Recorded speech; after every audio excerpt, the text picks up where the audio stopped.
Welcome to Blizzard Fire. We hope this video helps fire up your solution. In this video, I will explain how to send Haven1 to KuCoin. We'll cover the essential steps to ensure a smooth transfer.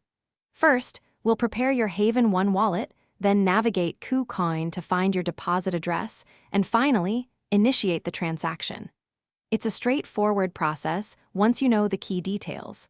Let's get started with preparing your funds for transfer. Begin by opening your Haven1 wallet.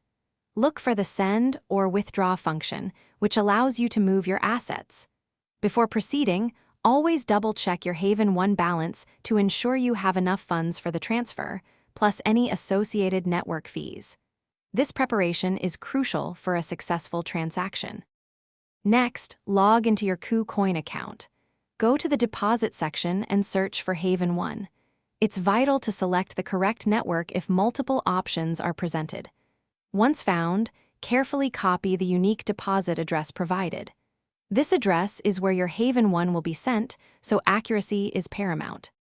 Return to your Haven1 wallet and paste the copied KuCoin deposit address into the recipient field. Enter the precise amount of Haven1 you wish to send. Before finalizing, meticulously review all transaction details: the address, amount, and network. Confirming these ensures your Haven1 reaches your KuCoin account safely. Thanks for watching. If you found this helpful, don't forget to like and subscribe.